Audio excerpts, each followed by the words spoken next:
자, 화요일 함께하는 두 분 전문가 나와 계십니다. 크리스마스 선물을 가득 안고 오신 두 분의 산타 안녕하세요. 안녕하세요. 네. 동장이 헤이.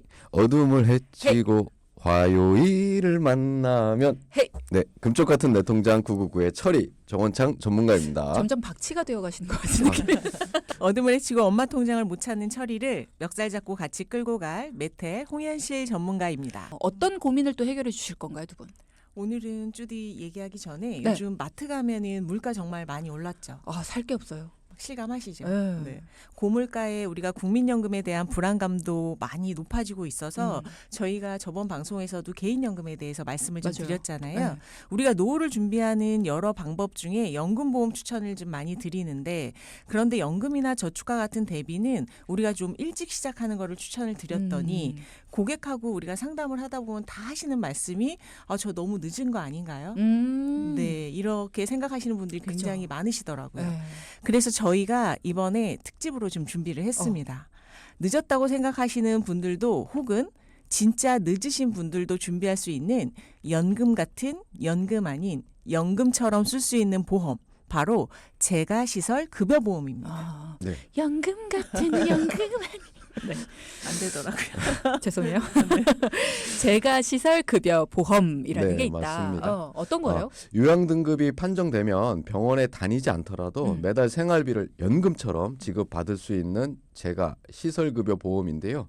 그리고 장기 요양 등급에 대해서 자세히 설명드리려고 하니까 평소 치매가 걱정되셨던 분들 그리고 연금이나 저축 준비가 아직 안 된 동기분들은 오늘 방송을 꼭 잘 들어주셨으면 좋겠습니다. 저희가 지난주 목요일이었죠. 치매보험에 대해서 말씀을 드리면서 재가급여에 대한 이야기도 살짝 나눠봤었는데 이거 좀 어렵다, 복잡하다라는 생각이 들더라고요. 그래서 오늘 이 시간이 굉장히 기대가 되고 또 걱정도 됩니다. 많은 분들이 관심 있어 하시는 부분이거든요. 오늘 잘 들어주셨으면 좋겠어요. 네. 현재 우리나라는 초고령화 사회 그리고 2025년도는 초고령 사회로 진입을 하게 됩니다. 우리나라가 내년에 초고령 사회에 진입한다라는 사실을 많이 알고 계실 수도 있는데요. 네. 작년 기준으로 65세 이상 인구가 전체 인구의 17%를 넘어섰고 2040년도에는 이 비율이 30%가 넘을 거라는 전망이 나오고 있어요. 앞으로 약 16년 정도쯤 후면 3명 중에 1명은 바로 65세 이상의 노인 인구가 된다라는 얘기인 거죠. 그렇죠. 예, 평균 수명이 늘어나고 출산율이 감소하면서 자연스럽게 이제 연령대 비중 자체가 달라지고 있다라는 이야기인데 그런 만큼 노인 관련해서는 많은 것들이 또 생겨나고 있긴 하거든요. 뭐 서비스도 마찬가지고 또 의료 부분도 그렇고 요양 재가 서비스 뭐 이런 부분 많이 신경을 쓰고 있지만 그래도 앞으로도 더 준비가 필요할 것 같다는 생각은 들어요. 네, 맞습니다. 무엇보다 연로하신 부모님을 저희가 지속적으로 오래도록 모실 때 가족들이 겪는 고통이 되게 많잖아요. 그렇죠. 뭐 물리적이나 정신적인 어려움이 굉장히 큰데 특히 노인성 질환으로 부모님께서 요양이 필요한 경우가 있으시잖아요. 이럴 때는 두 가지 방법을 통해서 요양을 할 수가 있는데 바로 재가급여와 시설급여입니다. 네, 먼저 그 부분을 좀 더 자세하게 설명을 좀 드리면 네. 재가급여란 집에서 받을 수 있는 요양 서비스를 말합니다. 요양보호사가 집에 방문해서 요양 서비스를 제공하는 방문 요양을 비롯해서 가족이 직접 아픈 가족을 돌보며 급여를 받을 수 있는 가족 요양 그리고 낮 동안 주간보호센터 어르신을 안전하게 돌봐드리는 주간보호 등이 있고요. 그리고 시설급여라는 것은 시설에서 받을 수 있는 앞에서 말씀드린 요양 서비스를 받을 수 있는 것을 말씀드립니다. 우리나라가 흔히 알고 있는 요양원을 바로 시설급여라고 생각을 해주시면 될 것 같아요. 그러니까 부모님을 어디 시설로 모시는 거는 시설급여 그리고 집에서 모시면서 다른 사람들이 직접 집으로 와서 돌봐주는 거는 방문 요양 즉 재가급여다. 네, 이렇게 맞습니다. 나누면 되겠네요. 네. 그리고 요즘 유치원 점점 없어지고 노인 시설이 굉장히 많이 늘어난다고 하는데 쭈디 혹시 어르신 분들이 타고 다니시는 노란색 승합차 본 적 있으세요? 많이 봤죠. 네, 요즘 네. 굉장히 많이 늘어났죠. 네. 이게 바로 주야간 보호시설 차량인데 흔히 우리가 노치원이라고 불리는 시설입니다. 이거는 부득이한 경우 가족의 보호를 받을 수 없는 노인들이 주간 또는 야간 동안 보호시설에 입소시켜서 각종 편의를 제공해주는 시설이거든요. 그렇군요. 네. 아니 근데 노인 장기 요양 보험 제도라는 것이 우리나라가 잘 되어 있습니다. 그래서 이 부분은 국가에서 다 신경을 써주지 않나? 근데 이 부분을 우리가 따로 준비를 해야 되나라는 의문이 들거든요. 그거에 대해서 말씀을 드리면 우리가 건강보험료를 납부할 때 그 목록에 장기요양보험료라는 게 있습니다. 맞아요. 이거 같이 납부를 하는데요. 우리가 내는 돈을 모아서 도움이 필요한 사람에게 지원을 해주는 국가적인 제도죠. 네. 근데 재가급여나 시설급여를 이용 시 나라에서 전액 지원을 다 해주는 거는 아니고요. 재가급여를 할 때는 15%, 시설급여를 할 때는 20%의 본인 부담률이 있어요. 네. 특히 우리가 국내 전체 입원 환자를 조사를 했더니 37.5%가 요양병원에 입원을 하고요. 요양병원에 입원한 이 37.5%에서 약 10명 중 5명이 장기 입원 환자라고 하는데 그렇죠. 우리가 만약에 단기간은 괜찮을지 몰라도 만약에 장기간으로 입원을 하게 된다면 자기 부담 금액이 굉장히 많이 높아져서 부담스러워질 수 있기 때문에 저희가 재가급여 보험을 준비를 하시면 도움이 좀 될 것 같아서 준비를 해본 겁니다. 그렇죠. 네. 일단은 시설에 모시든 아니면 누군가가 집에 와서 부모님을 돌보든 어쨌든 돈은 많이 들어요. 근데 그 부분 중에 대부분은 국가에서 보조를 해주지만 그 남은 비용, 그러니까 우리가 부담해야 되는 그 비용도 장기간으로 늘어난다면 굉장히 부담이 될 수밖에 없다라는 거네요. 그래서 재가급여 보험이라는 것이 도움이 될 수밖에 없다라는 거고요. 그러면 노인 장기 요양 보험 제도 이거를 아무나 65세만 넘으면 아무나 쓸 수 있는 건 아니잖아요. 등급이라는 게 필요하지 않습니까? 네, 맞아요. 노인 장기 요양 보험 제도를 이용하기 위해서는 본인 또는 대리인이 직접 신청을 해야 하는데 국민건강보험공단에 신청을 하면 거지주로 방문을 해서 조사를 해서 일상생활에 도움이 얼마나 필요한가에 따라서 장기 요양 등급을 판정하게 됩니다. 장기 요양 등급 기준은 얼마나 아프냐의 주관적인 기준이 아니고 일상생활을 하는 데 있어서 얼마나 도움이 필요하느냐에 따라서 구분을 하는데요. 네. 전적으로 도움이 필요한 부분들을 1등급부터 비교적 가벼운 도움이 필요한 부분을 5등급까지 나누고 있고 그리고 치매 중 낮은 등급에 속하는 것을 경증 치매 정도쯤 해당에 대한 부분들을 인지 등급으로 따로 나누어서 등급을 판정하게 됩니다. 우리 동키분들 중에 이미 알고는 있지만 내가 혹시 치매 환자분들을 알고 계신데 노인 요양 등급을 신청을 안 했다라고 판단을 하시면은 인지 지원 등급으로 나누어진 부분들도 있으니까 이 부분도 꼭 확인해 주시면은 좋을 것 같습니다. 그렇군요. 네. 그리고 장기요양 등급의 3, 4, 5등급은요. 재가급여만 이용이 가능하고 1, 2등급은 중증이라고 해서 재가급여와 시설급여 둘 중에 본인이 선택을 해서 필요한 것으로 이용이 가능하다는 점 같이 알아두시면 참고가 되겠죠. 네. 네. 일단은 1등급부터 5등급까지 나뉘고 그래서 왜 1등급, 2등급, 3등급, 4등급, 5등급에서 2, 3등급 사이가 좀 애매한데 싶을 때는 2등급으로 받으려고 많이들 노력을 네, 하시잖아요. 네, 네. 왜냐하면 시설 급여까지도 이용을 하실 수 있기 네, 때문에 네, 네. 이런 부분들까지도 잘 이해를 해 두셨다가 내가 어떤 걸 이용할 수 있는지 어떤 서비스들을 함께 사용할 수 있는지 이런 부분 같이 보면 좋겠습니다. 일단 나도 나지만 가족들의 부담을 덜어줄 수 있는 제도잖아요. 자, 그러면 신청 자격은요? 있습니다. 신청 대상자는 국민건강보험에 가입되어 있는 65세 이상의 노인은 신청이 다 가능하고요. 만약에 내가 65세 미만인데 노인성 질환을 가지고 있다. 그러면 가능합니다. 노인성 질환이 뭐예요? 여기서 노인성 질환이란 우리가 치매, 뇌질환을 포함한 21가지 질환을 얘기를 하고요. 그래서 재가급여 보험을 우리가 치매보험처럼 활용을 좀 하는 거죠. 그리고 노화와 질병뿐만 아니라 만약에 내가 상해로 거동이 힘든 상태가 되면 우리가 후유 장애가 생기는데 치매가 꼭 아니어도 장기 요양에 대한 대비가 필요한 거죠. 네. 장기 요양 등급을 진단받으면 재가나 시설을 저렴한 비용으로 이용할 수 있으니까 좋을 것 같다.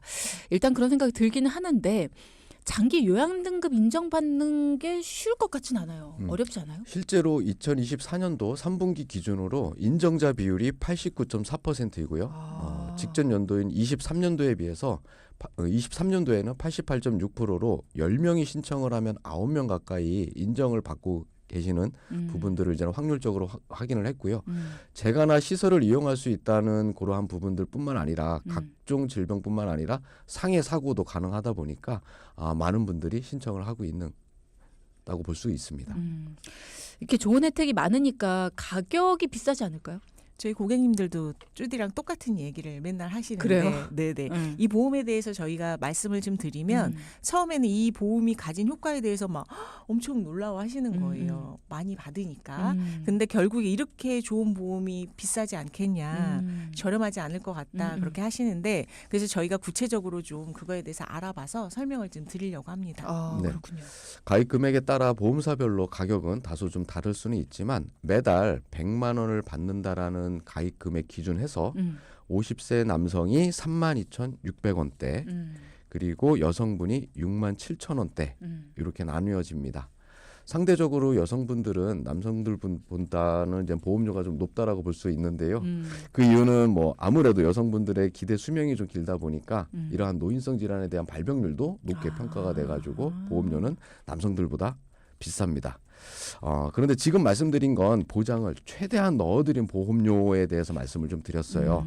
만약에 뭐 보험료 납입에 대한 부분들을 본인에 맞게끔 조정을 한다 그러면 가입돼 있는 보장 금액들은 좀 어느 정도 조정을 해서 내 가계부 현황에 맞게끔 충분히 준비를 할 수가 있는 가격대라고 볼 수 있습니다. 그럼 지금 얘기를 들으시면서 매달 100만 원씩 받는다라고 하니까 그러면 시설급여, 재가급여 이용하는 거를 나눠서 내가 만약에 3등급을 받았어. 그럼 내가 재가급여만 이용할 수 있는 건데 100만 원을 받을 수 있을까? 재가급여는 선택할 수 있는 게 몇 개 안 될 텐데? 이런 생각을 하실 것 같거든요. 100만 원을 주는 거예요. 재가급여에 대한 이용할 수 있는 권한을 주는 거예요. 이 보험. 100만 원 가입 금액이 정해진 가입 금액을 드리는 겁니다. 매달. 네네. 매달. 그러니까 지금 설명해 주신 건 국민건강보험공단에서의 등급을 설명해 주신 거고 네. 우리가 민간으로 가입하는 이 보험 같은 경우에는 거기에 해당하는 등급을 받으신 분들께 생활비를 지원해 주는 거예요. 그렇죠. 네, 맞습니다. 네. 아무렴 내가 국민건강보험에서 혜택을 받고 자기 부담이 생기잖아요. 그 부분도 해결할 수 있고 좀 추가적으로 더 돌봐드릴 수 있는 금전적인 그러한 여유가 좀 생길 수 있게끔 가입을 할 수가 있는 그러한 보험을 말씀드린 겁니다. 그럼 얼마부터 얼마까지 받을 수 있어요? 예를 들어 최대한으로 가입할 수 있는 게 100만 원인 거예요? 아니면 뭐 300만 원, 500만 원 막 이렇게도 받을 수 있어요, 매달? 회사별 조금 틀린데요. 최대가 지금 110만 원으로 가입 금액이 돼 있는 거로 알고 있고 회사별 이제 100만 원, 평균적으로는 100만 원 가입 금액이 좀 높게 그렇게 형성이 돼 있는 거고 이거는 본인이 조정을 하시면 돼요. 보험료가 만약에 부담스럽다고 하면 월 80만 원 받겠다, 월 뭐 70만 원 받겠다 해서 점점 내리시면 되는 거고요. 이제 보험사마다 좀 틀리긴 하지만 나는 재가급여만 신청하겠다 그러면 보험료는 좀 내려가는 거고 재가급여와 시설급여도 같이 신청을 하겠다 그럼 보험료는 좀 올라가는 거고 그게 다 케이스가 다 틀리고 그리고 뭐 90세 만기를 하겠다 아니면 100세까지 하겠다 이러면 금액이 좀 틀려지는 거고요. 요즘에 병원에 입원도 잘 안 되고요. 입원하시는 분들 보면은 대부분 노인성 질환이거나 아니면 정말 연세가 많으셔서 입원을 하지 않으면 그러니까 의료진의 도움이 없으면 케어가 되지 않는 경우 이런 경우들 말고는 입원이 거의 안 되는 경우들이 참 많습니다. 그러다 보니까 이 재가급여와 시설급여를 이용하는 인원들도 많아지고 있고요. 앞서 두 분이 말씀하신 것처럼 연령대 자체가 우리가 구조 자체가 달라지고 있죠. 나중에 나도 나이를 먹어서 누군가가 돌봐주지 못하면 어떡하지라고 생각해서 간병인을 많이들 생각을 하시는데요. 사실 누군가를 나를 도와줄 누군가를 고용한다. 라는 거 이전에 국가에서 해주는 시스템에서 내가 써야 하는 그 돈을 메워줄 수 있는 보험이 있다면 이 부분도 여러분도 한번 고려해 보시면 어떨까라는 생각이 드네요. 내가 진짜 필요한 부분이 어떤 걸까를 한번 생각을 해보시고요. 초고령화 사회가 가져올 문제들 국가만의 몫은 아니다라는 거 내가 분명 준비해야 될 부분도 있다라는 거 그리고 어떻게 준비를 해야 될지 얼마 가지고 준비를 할 수 있을지 그리고 지금 내가 준비한다면 얼마가 필요할지 이런 것들 다 한번 고민해 보시기 바랍니다. 그래서 만약에 최적의 금액이 나온다면 준비를 하는 거고요. 만약에 내가 준비가 되어 있다면 제대로 잘 준비가 되어 있는지도 확인이 필요한 거고요. 자, 그러면 오늘은 관련된 이야기로 두 분을 찾아오신 분의 사연을 좀 먼저 들어보고요. 또 관련된 이야기 계속 나눠보도록 하겠습니다. 이분은 어떤 고민으로 두 분을 찾아오셨을까요? 사연 들어보죠.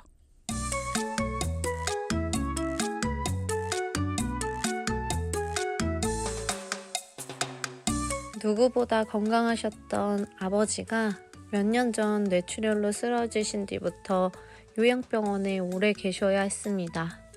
집에 돌아가고 싶어 하셨는데 아버지 혼자서는 집안일이나 병원 가는 것조차도 안 되시고 제가 직장 생활을 하다 보니 저희 집으로 오셔도 혼자 지내셔야 해서 걱정이 많았습니다. 그러던 중에 노인 장기 요양보험에 대해 알게 됐고 아버지가 살던 집에서 치료와 돌봄을 함께 받을 수 있게 되었습니다. 방문 진료, 방문 재활 서비스 또는 방문 건강관리도 받을 수 있어서 너무 감사했습니다. 아버지가 무엇보다 편하게 지내게 돼서 너무 좋았지만 또 국가에서 지원은 해주는데 매달 나가는 자기 부담금도 너무 부담됩니다. 가까운 가족이 이런 상황이다 보니 저도 준비를 해 놓아야 되지 않을까 싶어서 사연을 남겨봅니다. 도와주세요. 네, 오늘 사연은 직장에 다니는 따님의 사연입니다. 몇 년 전에 뇌출혈로 이제 아버님께서 쓰러지신 거죠. 오랜 기간 요양병원에 계셨던 아버지가 집에 돌아오고 싶다라는 말씀을 하셔서 다행히 집으로 모신 뒤에 방문 진료, 방문 재활 서비스를 받게 되셨습니다. 근데 이제 서비스를 받게 된 거는 너무나 다행스러운 일이지만 그 서비스를 받게 됐다는 건 아버지의 상태가 그만큼 심각하시다라는 얘기거든요. 그 등급을 받게 되셨다라는 얘기니까요. 근데 그렇게 됐으니 매달 나가는 비용이 생기겠죠. 그 비용도 너무 부담이 되고 그러다 보니 앞으로 본인의 상황도 걱정된다라는 이야기셨습니다. 만나보니까 어떠셨나요, 상황이? 네, 어머님이 일찍 돌아가시고 따님과 함께 사시던 아버님이 갑자기 뇌출혈로 쓰러지셨는데요. 네. 따님이 직장을 다니면서 돌봐드릴 수가 없어서 요양병원에 꽤 오래 계셨다고 합니다. 네. 주말에 요양병원에 갈 때마다 매번 집에 오고 싶다 하셨는데요. 네. 따님도 직장 생활을 하고 계시니 집에 오셔도 거동도 불편하신데 하루 종일 혼자 계셔야 하니까 선뜻 이러지도 저러지도 못하고 계신 그러한 상황이셨어요. 그렇죠. 일단 가족들이 많이 걱정이 되셨을 것 같습니다. 자, 그러면 이 사연자분은 노인 장기 요양 보험, 그러니까 그 등급을 받으신 상황이었나요? 아니요, 잘 모르고 계셨는데요. 아. 그러니까 안타깝지만 요양병원 복지사 선생님과 아버님이 집으로 가고 싶어하는 상황에 대해서 좀 말씀을 하다가 알게 돼서 신청을 뒤늦게 좀 하셨다고 합니다. 그렇군요. 늦었지만 그래도 아버님을 집으로 편하게 모실 수 있게 된 데다가 집에서 돌봄을 받을 수 있으시니까 정말 다행이다라는 생각이 드네요. 네, 맞아요. 그런데 재가급여로 이용할 수 있는 방문 요양, 그리고 방문 목욕, 그리고 방문 간호, 주야간 보호 등 여러 가지를 이용하다 보니까 매달 내는 본인 부담금도 사실 만만치 않았다라는 게 부담이었는데요. 그래서 매달 약 한 40만 원에서 50만 원 정도쯤은 본인의 소득에서 좀 지출할 수밖에 없는 그러한 상황이었고요. 따님은 직장을 다니고 계시니 아버님 케어는 어느 정도 하겠지만 앞으로 본인 자신은 또 어떻게 해야 될지 걱정이 되셔가지고 저희에게 상담 신청을 하셨습니다. 그렇죠. 이게 사실 그 병원에 계실 때가 돈이 더 많이 들긴 했을 거예요. 예, 본인이 나가는, 그러니까 주변에서 도와드려야 되는 그런 돈들이 더 많았겠지만 일단은 집으로 모시고 오면서 금액은 더 줄었으나 여러 가지로 부담되는 상황들이 더 많이 생겼을 겁니다. 시설급여 보험이라는 거 도움은 많이 되지만 일단 어떤 부분을 내가 더 도움받을 수 있을까, 내가 더 준비할 수 있었던 건 없었을까라는 생각이 드셨을 것 같은데 많이 궁금해하시는 부분들 어떻게 얘기를 해주셨나요? 그래서 저희가 따님의 보험을 먼저 좀 살펴봤어요. 네. 칠성보험과 건강보험을 잘 가입하고 계셨고요.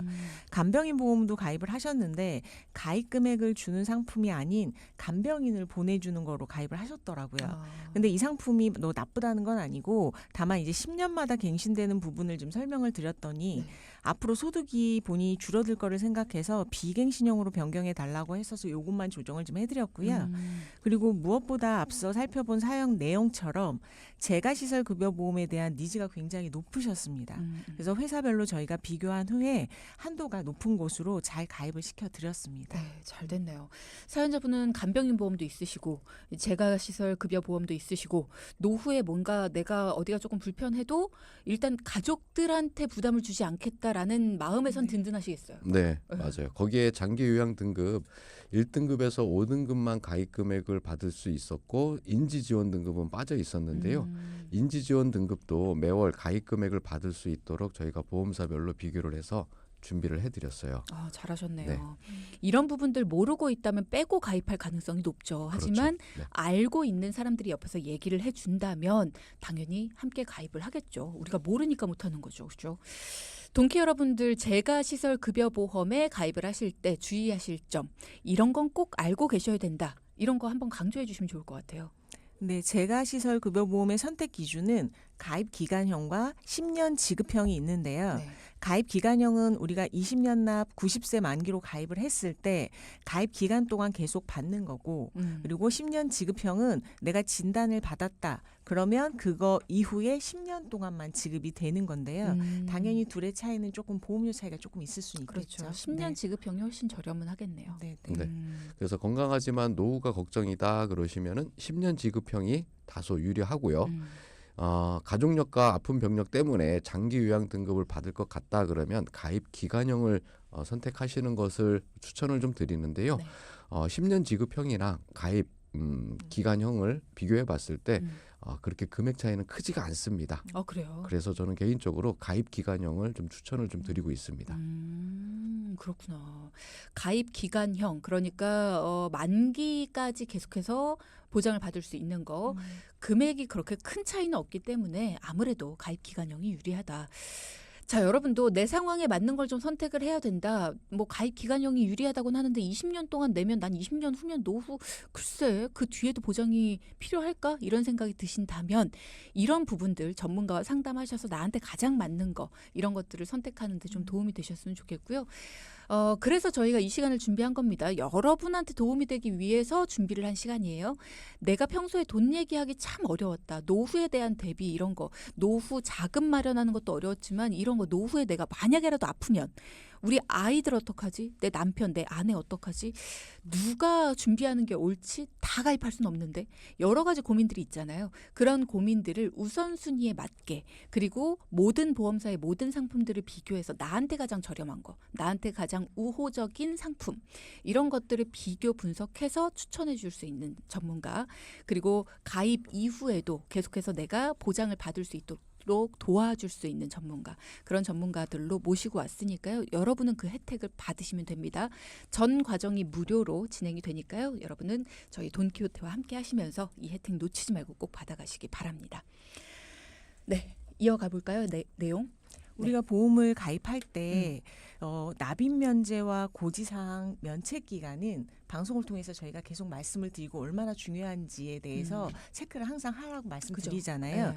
근데 특히 재가시설 급여 보험은 이 세 가지가 정말 중요합니다. 그 이유는 납입 면제의 범위가 우리가 중증 치매 진단을 받았을 때 납입 면제가 되는지 아니면 1등급에서 5등급까지의 장기 요양 등급만 받으면 남은 보험료를 뭐 안 내도 되는지의 여부는 너무 중요하잖아요. 근데 회사별 틀려요. 중증 치매는 굉장히 받기 어렵지만 네네. 1등급에서 5등급까지로 넓혀준다면 이 등급은 받는 게 그리 어렵진 않네요. 그렇죠. 네네. 그러니까 납입 면제 너무 중요하죠. 그러네요. 네. 그리고 고지사항도 말씀을 좀 드릴 텐데요. 건강보험도 고지사항은 너무 중요하지만 재가시설급여보험 역시 고지사항에 대해서 좀 체크를 해두시면 도움이 될 것 같아요. 회사별로 머리 쪽 그쪽에 관련된 8대 질병 이러한 부분들만 좀 체크를 하는 경우가 좀 있고요. 그리고 일반 고지, 간편 고지로 나누니까 이 부분을 한 번 더 확인해 주시면 되는데 여기서 제가 말씀드리고 싶은 거는 머리 쪽은 외상성 뇌출혈, 파킨슨병, 그리고 기억상실, 뭐 초기 치매에 관련된 그러한 부분들을 좀 말씀을 좀 드리는 거예요. 우리가 고지사항 하면은 가장 크게 와닿는 것이 암. 이러한 그렇죠. 부분들에 대한 진단력이 있으면 나는 보험 가입 안 돼라고 생각하실 수가 있거든요. 하지만 앞에서 말씀드린 재가시설급여보험은 머리 쪽, 뇌에 관련된 부분에 관련된 것이 고지사항이기 때문에 암 관련 진단이 있다 하더라도 고지사항에는 해당 사항이 없다라는 부분들을 말씀드릴 수가 있습니다. 그렇군요. 자, 오늘의 포인트도 짚어보겠습니다. 첫째, 노인 요양보험 제도로 내 노후를 지키자. 둘째, 노후 준비가 늦었다고 생각하는 분 재가시설급여보험을 꼭 기억하자. 두 분 수고하셨습니다. 고맙습니다. 고맙습니다. 네. 방송 중에 상담해드리는 내용은요. 청취자 여러분의 올바른 투자 판단을 위해 참고로 드리는 말씀입니다. 금융상품 가입이나 해지 같은 판단은 스스로의 책임으로 결정하셔야 한다는 점 꼭 기억하시기 바랍니다.